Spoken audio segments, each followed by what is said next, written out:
Hello folks, my name's David Edgar, I'm the host of Heart and the Rangers podcast, and I'm joining you tonight live from the Diego Maradona Stadium, where Rangers have just lost 3-0 against Napoli in our final trip away from Ibrox in this season's Champions League, and there is a real sense of thank God that's over. It's been a very strange calendar year following Rangers around Europe. I saw both the best, I think, Rangers European campaign of my life, and also probably the worst European campaign of my life, this Champions League performance. And Rangers were outclassed again. No real surprise there in terms of that. I don't think any Rangers fan had come into this game with much in the way of expectations.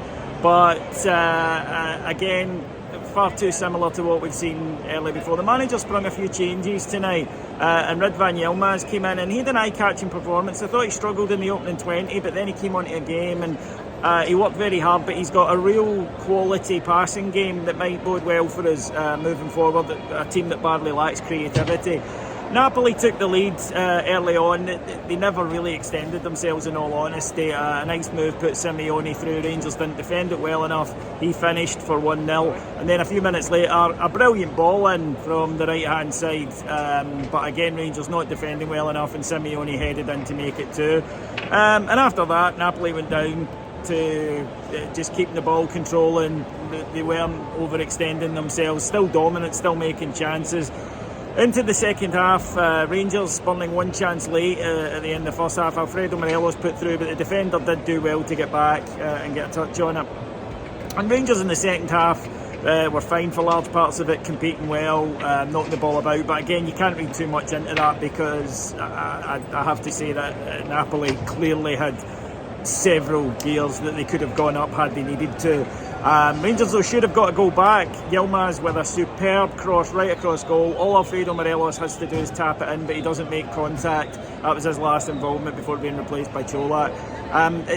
It's a real shame watching Alfie at this level when you remember the guy in 2019 that was rampaging right across the Europa League. He just looks miles off that at the moment.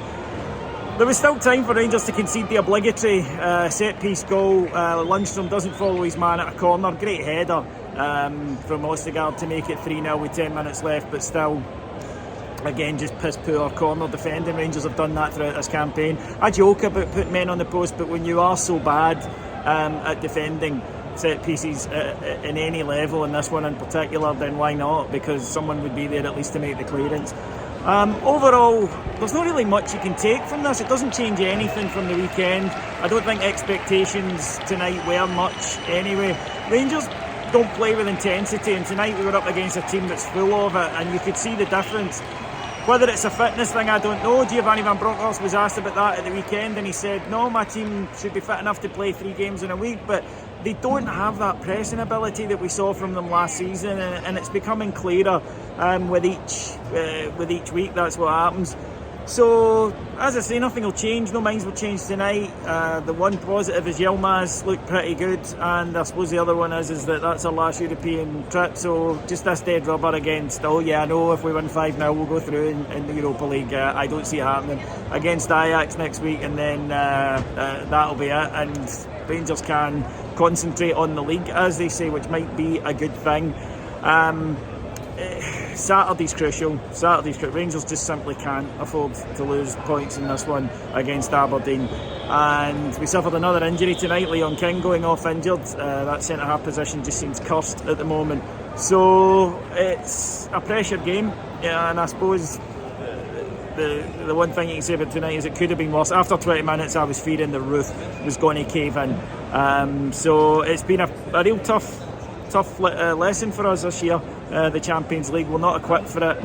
We are out of our depth, and we've looked at, and a lot of those players will not be here for our next tilt at it, nor should they be. It's very clear. And I suppose the question is, will the manager? Anyway, thanks for listening to me. I'll talk to you again on Saturday after the Aberdeen game. Take care, everyone. Bye bye.